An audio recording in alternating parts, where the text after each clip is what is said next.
श्रीगुरुभ्यो नमः।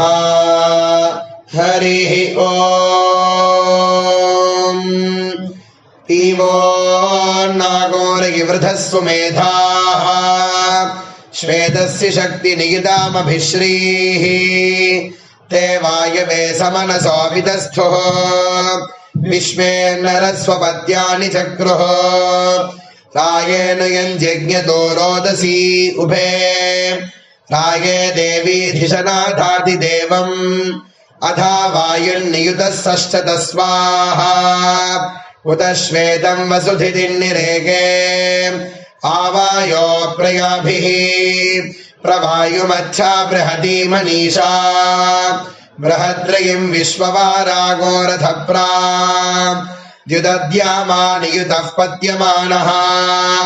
कविः कविमियक्षसि प्रयज्यो आनो नियुद्भिः शतिनीभिरध्वरम् सहस्रिणीभिरुपयाहि यज्ञम् वायो अस्मिन् हविषिमादयस्व यूयं पाद स्वस्तिभिः सदा नः प्रजापतेन त्वदेतान्यन्यः विश्वा जातानि परिदा बभूव यत्कामास्ते जुहमस्तन्नो हस्तो भयज्ञस्यामपदयो रहीनाम् पतीयजदम् बृहन्तम्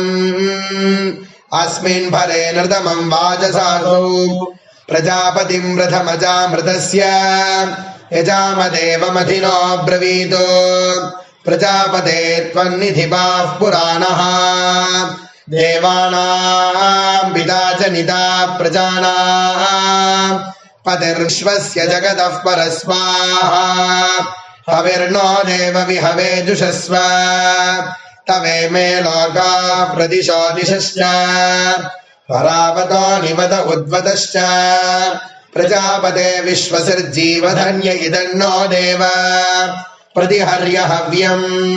प्रजापतिम् प्रथमै यज्ञियानाम् देवानामग्रे यजतै यजध्वम् स नो ददातु द्रविणगुं सुवीर्यम् रायस्पोषम् विश्यतु नाभिमस्मे यो राय ईशे सददाय बुद्ध्यः यः पशूनागो रक्षिता विष्ठितानाम् प्रजापतिः प्रथमजारदस्य ओम्।